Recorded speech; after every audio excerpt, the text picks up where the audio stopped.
Kaunting bilang lang ng mga matatanda, mga 5% lang, ang kayang gawin pa rin ang 5 partikular na kilos pagkatapos ng edad na 80. Ang mga kilos na ito ay malalakas na palatandaan kung mananatili pa bang malusog at kayang alagaan ng sarili ang isang tao. Kung ikaw ay lampas 60 at napapansin mong humihirap ang mga pang-araw-araw na gawain, baka ito ay isang mahalagang babala na hindi mo dapat baliwalain. Ang ipapaliwanag ko sa iyo ngayon ay maaring ikagulat mo. Paglampas ng 80%, napakaliit na porsyento ng mga tao ang nakakagawa pa ng 5 mahalagang pisikal na galaw na nagsasabi kung mananatili ba silang independyente o kakailanganin na ng tulong. Ang nakakaalarma? Karamihan sa mga tao ay hindi namamalayang unti-unti na silang nawawalan ng ganitong mga kakayahan hanggang sa huli na ang lahat. Pero may magandang balita. Kung maagap mong napansin ang mga senyales, may panahon pa para baguhin ang takbo ng kalusugan mo. Maaari ka pang mapabilang sa maliit na grupo ng matatanda na patuloy na namumuhay ng may sigla at dignidad. Ang pag-uusapan natin ngayon ay maaaring magbigay ng malaking pagbabago sa mga darating mong taon. Ipapakita ko sa iyo ang 5 simpleng kakayahan na karamihan ng mga taong lampas 80 taon ay hindi na kayang gawin. Pero ang mga nakagagawa pa nito ay kadalasang mas malusog at nananatiling malaya. At ang pinakamahalagang bahagi, hindi lang basta-basta pagsubok ang mga ito. Ayon sa mga medikal na pag-aaral, may direktang kaugnayan ang mga ito sa pisikal mong kalagayan at kung kakayanin mo pa bang mamuhay ng mag-isa o kailangan mo na ng tulong ng iba. Pero huwag kang mag-alala, may isa pang magandang balita. Kung hindi mo man ito kayang gawin ngayon, ituturo ko sa iyo, hakbang-hakbang, kung paano mo muling maibabalik ang mga ito. Kaya siguraduhing pindutin ang subscribe button at ang notification bell para hindi mo ma-miss ang mahahalagang impormasyon na ito. Karaniwan hindi ito na pag-uusapan ng mga doktor at baka gusto mong balikan ang video na ito ng paulit-ulit. Sa pagtatapos ng video, magkakaroon ka ng malinaw na ideya kung nasaan ka na sa ngayon at anong mga hakbang ang pwede mong gawin pagkatapos. Tara na't simulan na natin. Pasasalamatan ka ng sarili mong katawan sa hinaharap. Kakayahan bilang isa ang single leg balance test. Isipin mo ito. Si Margaret, 78 taong gulang, ay nagbibihis isang umaga nang may napansin siyang kakaiba. Hindi niya kayang iangat ang isang paa sa ere para magsuot ng medyas nang hindi sumasandal sa dresser.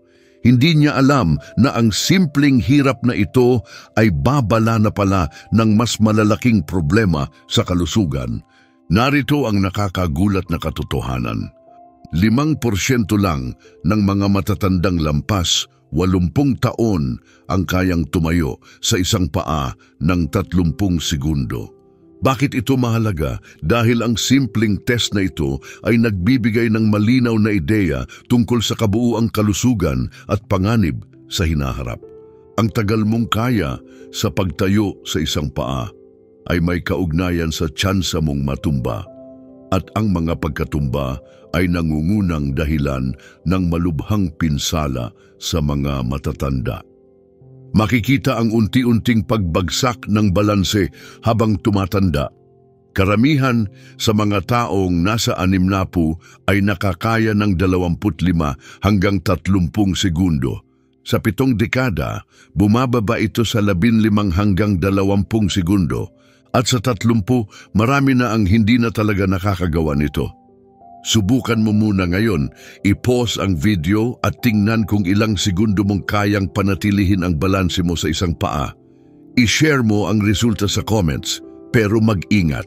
Tumayo malapit sa pader o may kasama ka para masigurong ligtas. Ang simpleng test na ito ay hindi lang tungkol sa balanse. Sinusukat nito ang kalagayan ng ilang mahahalagang bahagi ng katawan mo. Sa ilang segundo ng pagtayo sa isang paa, sumusubok ka na ng maraming sistema sa katawan tulad ng balanse mula sa panloob na tainga, lakas ng kalamnan, pakiramdam ng katawan sa pwesto nito, proprioception at kalusugan ng iyong utak at nerbiyos. Ayon sa pag-aaral, kung hindi mo kayang panatilihin ang posisyon na ito ng kahit 10 segundo, mas mataas ang tsansa mong matumba, mabalian at mas kailanganin ng tulong ng iba. Pero kung kaya mong tumayo sa isang paa ng 30 segundo o higit pa, ibig sabihin, ang pisikal mong kalagayan ay parang sa isang mas batang tao. Ngayon, hayaan mong ibahagi ko ang isang nakaka-inspire na kwento. Kilalanin si Walter, 82 taong gulang. Noong unang beses na sinubukan ni Walter ang test, hindi siya umabot ng 3 segundo. Sobrang hindi balanse ang katawan niya, kaya naisip ng anak niya na ilipat na siya sa isang care home. Pero hindi pa handang sumuko si Walter. Nagsimula siya sa pamamagitan ng pagsandal sa pader habang sinusubukang tumayo sa isang paa ng 5 segundo lang. Araw-araw siyang nag-ensayo. Pagkatapos ng 1 buwan, kayanan niyang tumayo ng walang alalay sa loob ng 10 segundo. Makalipas ang 3 buwan ng tuloy-tuloy na pagsasanay, kayanan niyang magbalanse ng 45 segundo, mas matagal pa kaysa sa maraming mas batang tao. Narito ang isang simpleng plano na pwede mong sundan para gumaling. Tumayo malapit sa isang pader para sa kaligtasan. Itaas ang isang paa ng kaunti mula sa sahig. Subukang tumagal ng 5 segundo. Pagkatapos palitan ng kabilang paa. Gawin ito ng 5 beses kada paa, 2 beses sa isang araw. Habang lumalakas ka, itaas pa ng kaunti ang paa mo at dagdagan ng oras. Kapag may kumpiyansa ka na, subukan ito ng walang alalay, pero mag-ingat sa mga babala. Kung nahihilo ka, nakakaramdam ng matinding sakit o lalo pang lumalala ang balanse mo kahit nag-iensayo, kumonsulta sa doktor. Minsan, kailangan ng medikal na tulong sa mga isyu sa balanse. Pero huwag ka munang aalis, ang ikalawang test ay mas mahalaga pa sa pagtukoy ng iyong kalagayang pangkalusugan sa hinaharap. Ikalawang kakayahan, ang Chair Rise Challenge. Si Helen ay 75 taong gulang nang mapansin niya ang isang kakaibang bagay. Tuwing matapos uminom ng kape sa umaga, kailangan niyang itulak ang sarili gamit ang mga armrest ng upuan para makabangon. Akala niya normal lang ito dahil tumatanda na siya. Pero ang pagbabagong iyon ay babala ng isang hinaharap na hindi niya inaasahan. Heto ang nakakagulat na katotohanan. 5% lang ng matatandang lampas, 80 beses ang kayang tumayo mula sa isang upuan ng 10 beses sa loob ng 30 segundo nang hindi gumagamit ng kamay. Hindi lang ito tungkol sa kung gaano kadaling bumangon, ito ay may kinalaman sa kaligtasan mo. Ang lakas ng mga binti mo ay direktang may koneksyon sa haba ng buhay mo, ang pagiging malaya mo at ang ginhawa mo sa araw-araw. Paglampas ng edad 60, nawawala ang 3% hanggang 8% ng ating muscle mass bawat taon at ang mga kalamnan sa ating binti ang unang humihina. Hindi lang ito basta numero, ito ang kakayahan mong gumalaw na unti-unting nawawala araw-araw. Isipin mo ang mga umaga mo. Kailangan mo ba ng tulong ng mga braso mo para bumangon mula sa upuan? Maging tapat, karamihan sa mga tao ay hindi ito napapansin hanggat hindi tinuturo ng iba. Sinusukat ng test na ito ang lakas ng iyong hita, kontrol ng iyong core, at ang kabuuang kakayahan mong gumalaw ng maayos. Narito kung paano mo malalaman ang performance mo. Kung mas bata ka sa 60, dapat kaya mong gawin ng 15 beses o higit pa. Kung nasa 60 o 70 ka, dapat ay kaya mong gawin ng 12 hanggang 14. Kung nasa 7 dekada o 8 dekada ka na, maghangad ng 10 hanggang 11 ulit. At kung ikaw ay higit 80 taon at kaya mong gawin ng 10 beses, kabilang ka sa bihirang 5% na may malalakas pa ring binti. Pero ano nga ba ang nangyayari sa loob ng katawan mo habang ginagawa mo ito? Ang mga kalamnan sa hita mo, quadriceps, ang nagtutulak sa iyo pataas laban sa gravity. ang core mo ang nagpapatibay sa iyong gulugod. Ang balanse mo ang pumipigil sa iyo na matumba at ang puso mo ay mas mabilis na nagpapadaloy ng dugo sa mga gumaganang kalamnan. Sa loob lang ng kalahating minuto, makikita mo ang kabuang kondisyon ng iyong katawan. Kilalanin mo si Frank, 77 taong gulang. 6 na buwan lang ang nakalipas, kailangan pa niyang gamitin ang 2 braso para bumangon mula sa kanyang reclining chair. Kailangan pa noon ni Frank ang tulong ng kanyang apo para lang makatayo mula sa hapagkainan. Pakiramdam niya ay nawawala na hindi lang ang lakas ng katawan, kundi pati ang dignidad niya. Pero gumawa siya ng desisyon, handa siyang lumaban. Nagsimula siya sa tinatawag na assisted chair stands. Gamit pa rin ang kanyang mga braso, pero iniisip na palakasin ang mga binti tuwing bumabangon. Habang lumalakas ang kanyang katawan at tiwala sa sarili, lumipat siya sa susunod na hakbang, itiniklop ang mga braso sa kanyang dibdib. Pagkatapos lang ng 2 buwan, kayanan niyang tumayo at umupo ng 10 beses nang hindi kailangan ng tulong. Ngayon, kayanan ni Frank ang 18 ulit, mas marami pa sa anak niyang 50 taong gulang. Narito kung paano mo rin ito pwedeng gawin. Umupo sa matibay na upuan. Ang mga paa mo ay dapat nakalapat sa sahig at magkalayo ng kasing lapad ng balikat. I-cross ang iyong mga braso sa dibdib at subukang tumayo gamit lamang ang lakas ng iyong mga binti. Pagkatapos, dahan-dahang umupo muli ng kontrolado. Magsimula sa 5 ulit at gawin ito 3 beses sa isang araw. Kada ilang araw, dagdagan ng 1 pang ulit habang lumalakas ka. Ang pinakamahalaga ay ang tamang porma. Panatilihing tuwid ang likod at huwag ibaluktot ang mga balikat. Bahagyang yumuko pasulong habang tumatayo at huwag gumamit ng bilis o buwelo para lang makatayo. Kung hindi mo pa kaya ng walang tulong ng braso, ayos lang iyon. Gamitin lang ang kaunting tulong na kailangan, pero laging ituon ang isip sa paggamit ng lakas ng binti. Iwasan ang mga karaniwang pagkakamali, huwag umuugoy o magpaurong sulong para makabuelo. Huwag pigilan ang paghinga habang gumagalaw.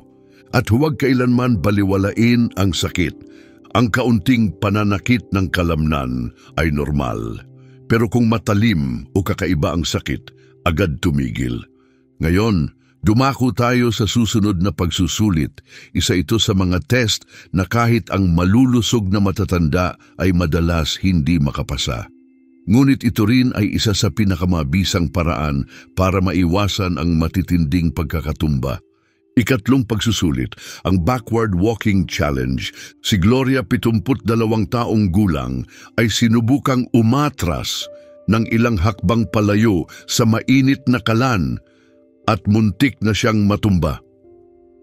Gulat siya nang mapagtanto na hindi na pala niya kayang maglakad patras nang hindi nawawala ang balanse.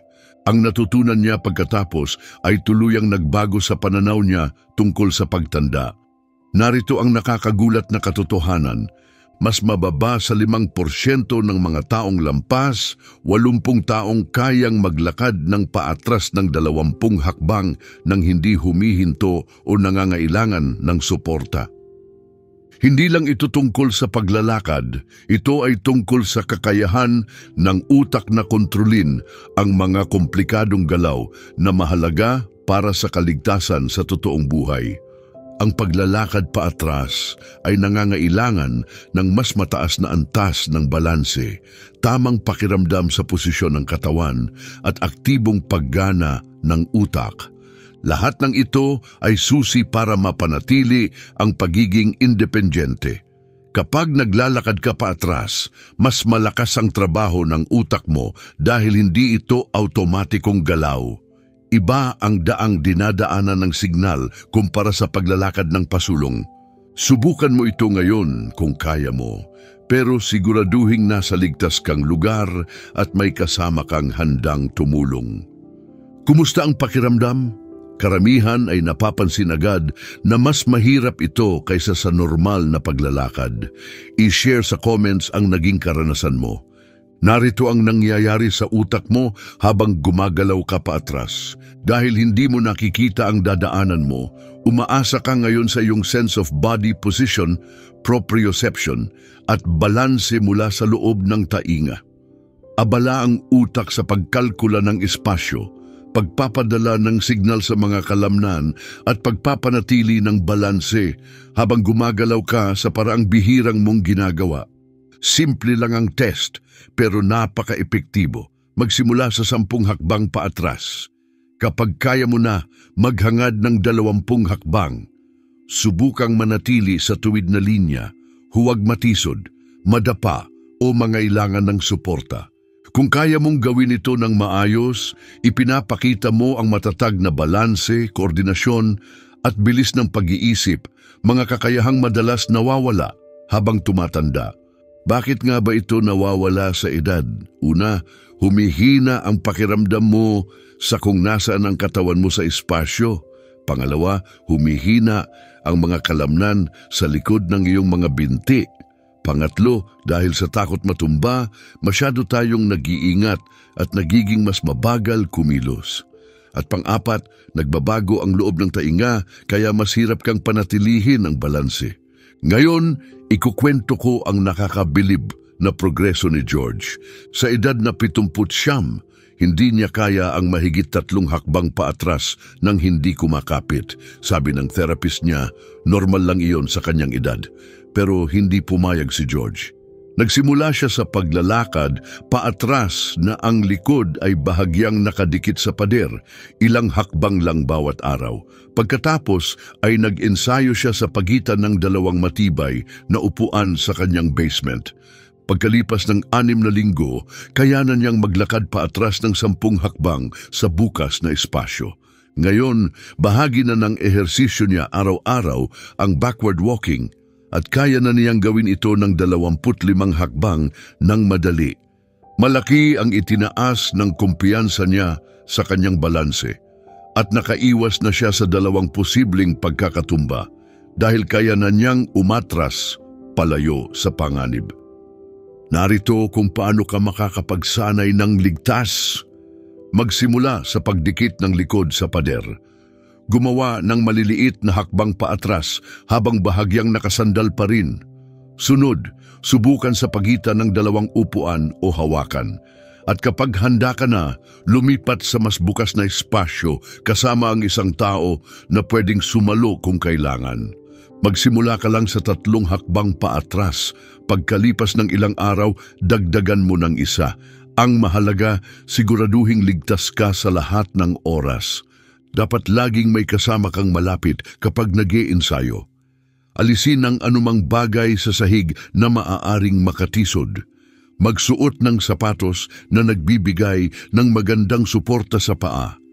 At kung makaramdam ka ng hilo o mawala ang balanse, huminto ka agad. Hindi angkop ang ganitong uri ng ehersisyo kung may bago kang pinsala o kung hirap ka sa matinding problema sa balanse. Ngayon, dumako tayo sa ika-4 na pagsusulit. Baka hindi mo pa ito naisip sa loob ng maraming taon, pero napakahalaga nito para manatiling independyente. Ika-4 na kakayahan, ang Timed Up and Go Test. Nang si Eleanor ay 80 taong gulang, pinagawa siya ng isang simpleng task ng kanyang doktor. Tumayo mula sa upuan, maglakad papunta sa kabilang dulo ng kwarto, tapos bumalik at muling umupo. Ang dapat sanay tumagal lang ng 12 segundo ay inabot ng higit 1 minuto. Ang resulta nito ay naging malaking turning point sa kanyang buhay. Narito ang pamantayan na ginagamit ng mga doktor sa buong mundo. Mas mababa sa 5% ng mga taong lampas 80 taon ang nakakakumpleto ng test na ito sa loob ng 12 segundo. Sinusuri ng simpleng test na ito ang maraming mahahalagang aspeto ng sabay-sabay. Lakas, balanse, estilo ng paglalakad, bilis ng utak sa pagproseso ng galaw, at panganib ng pagkakatumba. Mukhang madali lang ang test pero marami itong sinasabi. Uupo ka sa isang ordinaryong upuan. Pagkatapos, tatayo ka nang hindi gumagamit ng braso. Maglalakad ng humigit kumulang 10 talampakan, iikot, babalik sa upuan, at muling uupo. Lahat ay nakaoras. Ang bawat bahagi ng sequence na ito ay nagbibigay ng mahalagang impormasyon tungkol sa iyong pisikal na kakayahan. Subukan mo ito ngayon kung ligtas. Magpatulong sa isang kasama kung kinakailangan. Tapos i-share mo ang oras mo sa comments at tingnan kung paano ka kumpara sa iba. Narito kung paano intindihin ang resulta. Kung matapos mo ito sa loob ng 10 segundo, mababa ang panganib mong matumba at mahusay ang kilos mo. Kung nasa pagitan ka ng 10 hanggang 12 segundo, maayos pa rin ang mobility mo. Kung tumagal ka ng 13 hanggang 19 na segundo, maaaring may hamon ka na sa paggalaw at katamtamang panganib ng pagkakatumba. Kung lumampas sa 20 segundo, mataas na ang panganib ng pagkakatumba at maaaring kailanganin mo ng tulong. Pero ano nga ba talaga ang nangyayari sa katawan mo habang ginagawa ang test? Ang pagtayo mula sa upuan ay nangangailangan ng malalakas na kalamnan sa hita at matibay na core. Ang paglalakad ay sumusuri sa hakbang mo, ritmo at kumpiyansa. Ang pag-ikot ay sumusukat sa balanse at kakayahan mong alamin kung nasaan ang katawan mo sa espasyo. Ang pagbalik at muling pagupo ay sumusukat kung gaano ka ka-stable kahit pagod ka na. Kilalanin natin si Marjorie. Noong 76 siya, inabot siya ng 28 segundo para matapos ang test. Binalaan siya ng doktor niya na mataas ang panganib niyang matumba at inirekomenda pa ang walker. Pero hindi pumayag si Marjorie. Nagsimula siyang gawin ang chair rise routine 2 beses kada araw, tig 10 ulit. Araw-araw din siyang naglalakad sa paligid ng kanilang lugar para bumilis ang kilos niya. Sa sala, nag-ensayo siyang umikot nang hindi nawawala ang balanse. Pagkatapos ng 8 linggo, bumaba ang oras niya sa 15 segundo. At makalipas ang 6 na buwan, kayanan niyang tapusin ang buong test sa loob ng 11 segundo. Mas mabilis pa kaysa sa maraming mas batang tao. Gusto mo rin bang gumaling tulad ni Marjorie? Heto ang paraan. Hatiin ang buong test sa maliliit na bahagi at praktisin ang bawat isa. Para sa pagtayo, gawin ang chair rise exercise na tinalakay natin kanina. Para sa paglalakad, subukan ng heel-to-toe steps at pagkuha ng mas mahahabang hakbang.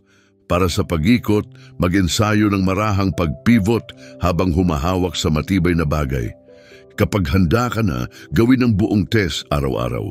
Palakasin ang hita, balakang, core at kalamnan sa binti. Para sa balanse, mag-focus sa mga galaw na nangangailangan ng stability habang gumagalaw. Mag-ensayo ng paglalakad sa iba't ibang surface, may hadlang at iba-ibang bilis. At huwag kalimutan ang aspeto ng isipan. Napakahalaga ng kumpiyansa. Kapag takot kang matumba, naninigas ang mga kalamnan mo at nagiging alanganin ang kilos. Ang regular na pag-iensayo ay nagpapataas ng kumpiyansa. Madalas ay mas epektibo pa kaysa sa pisikal na lakas. Kung kailangan mong i-adjust ang test, ayos lang. Pwede kang gumamit ng upuang may armrest, maglakad ng mas maikli, magpahinga kung kailangan, o gumamit ng assistive device. Ang mahalaga ay ang pag-unlad, hindi ang pagiging perpekto. Ngayon dumating na tayo sa ika-5 at huling test at maaaring ito ang pinaka-nakakagulat sa lahat. Ika-5 kakayahan, ang single leg stand na nakapikit ang mata. Si Harold ay 74 na taong gulang nang matuklasan niya ang isang bagay na tunay na nakakatakot. Kapag bukas ang mata niya, kaya niyang magbalanse sa isang paa. Pero nang ipikit niya ang mga mata, agad siyang nawalan ng balanse at muntik nang matumba. Ang nalaman niya tungkol sa mga nakatagong kahinaan ng kanyang katawan ay lubos na nagpabago sa buhay niya.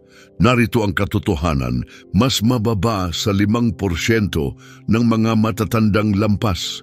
80 taon ang kayang tumayo sa isang paa na nakapikit ng kahit 5 segundo.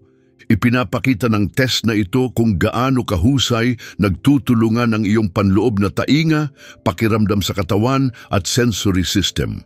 Ang mga sistemang ito ang pumipigil sa iyo na matumba, lalo na sa madilim o sa gabi. Isipin mo ito, gaano kadalas kang naglalakad sa loob ng bahay nang walang ilaw? Bumabangon para gumamit ng banyo sa gabi, kumikilos sa dilim? Ang kakayahan mong manatiling balanse kahit hindi ginagamit ang iyong mga mata ang maaaring makapagligtas sa iyo o magdala ng seryosong pagkakatumba. Kapag ipinikit mo ang iyong mga mata, hindi na makakatulong ang paningin mo sa utak. Kailangan nitong umasa sa signal mula sa panloob na tainga at sa mga sensors sa kalamnan at kasukasuan mo. Sa paglipas ng panahon, humihina ang mga sistemang ito at madalas hindi mo ito napapansin hanggang sa may mangyari. Kung gusto mong subukan ang test na ito, siguraduhing ligtas ka. Tumayo malapit sa pader o may kasama. Pumikit at subukang itaas ang isang paa. Kaya mo bang panatilihin ang posisyon ng kahit 3 segundo? I-share sa comments kung paano ang naging karanasan mo. Pero laging unahin ang kaligtasan. Ngayon tingnan natin kung gaano kabilis bumababa ang kakayahang ito habang tumatanda tayo. Karamihan sa mga kabataang nasa hustong gulang ay kayang magbalanse na nakapikit sa loob ng 30 segundo o higit pa. Sa edad na 60, bumababa ito sa 10 hanggang 15 segundo. Pagdating ng 70, 5 hanggang 10 segundo na lang. At sa 30, karamihan ay hindi na kayang gawin ito. Kung ikaw ay lampas, 70 kaya mong magbalanse ng 10 segundo nang nakapikit, napakaganda ng kalagayang pisikal mo. Nakakamangha ang agham sa likod ng test na ito. Sa loob ng iyong tainga ay may vestibular system kung saan may maliliit na kristal na tumutulong tukuyin ang kilos at posisyon ng ulo mo. Kasabay nito, ang proprioceptive system na binubuo ng sensors sa mga kalamnan, kasukasuan at litid ay nagsasabi sa utak kung nasaan ang katawan mo sa espasyo. Kapag ipinikit mo ang mata mo, kailangan magtulungan ng 2 sistemang ito nang walang tulong ng paningin para manatili kang balanse. Ang kwento ni Dorothy ang patunay na kahit anong edad, posible pa rin ang pag-unlad. Sa edad na 81, noong unang beses niyang sinubukan ang test, hindi siya tumagal ng kahit 1 segundo na nakapikit. Lubos na nag-alala ang kanyang anak, lalo na nang muntik siyang matumba isang gabi habang naglalakad sa madilim na hallway. Pero determinado si Dorothy na manatiling independyente. Nagsimula siya sa pag-iensayo na bukas ang mga mata, hawak ang posisyon hanggang 30 segundo. Pagkatapos ay unti-unti niyang isinara ang mga mata. Unay 1 segundo, pagkatapos ay 2 at sumunod ay 3. Nag-practice din siya ng proprioception training, tumatayo sa iba't ibang surface na nakapikit para masanay ang katawan niya sa balanse. Pagkatapos ng 6 na buwan ng tuloy-tuloy na pag-iensayo, kaya na ni Dorothy ang magbalance ng nakapikit ng buong 12 segundo. Narito ang simpleng plano para mapabuti mo rin ito. Una, siguraduhin mong kaya mong tumayo sa isang paa ng 30 segundo habang bukas ang mata mo. Pangalawa, magsanay sa unti-unting pagpikit o pagkurap para mabawasan ang tulong ng paningin. Pangatlo, gumamit ng malambot o hindi pantay na surface gaya ng foam pad habang nagtitraining. Pang-apat, gumawa ng vestibular exercises gaya ng marahang paggalaw ng ulo habang nakatayo. Ang test na ito ay direktang konektado sa kaligtasan mo tuwing gabi. Maraming matatanda ang natutumba sa 10 oras ng gabi, lalo na kapag pupunta sa banyo. Ang kakayahang manatiling balanse kahit madilim ay isa sa pinakamahalagang kasanayan para makaiwas sa aksidente. At hindi lang ito tungkol sa loob ng bahay.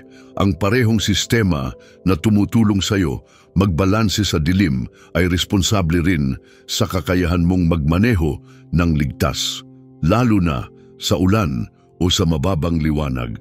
Kung nakakaranas ka ng biglaang kawalan ng balanse, pagkahilo, pagbabago sa pandinig o walang pagbuti kahit sa pag-iensayo, kumonsulta ka agad sa doktor. May mga problemang kaugnay sa balanse na kailangan ng profesional na gamutan.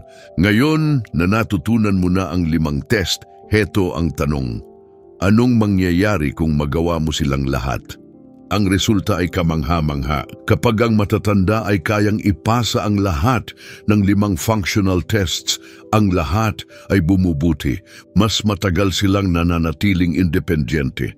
Ang panganib nilang matumba ay bumababa ng 60%. Kaya pa nilang manatili sa sariling tahanan ng hanggang 8 taon ng mas matagal.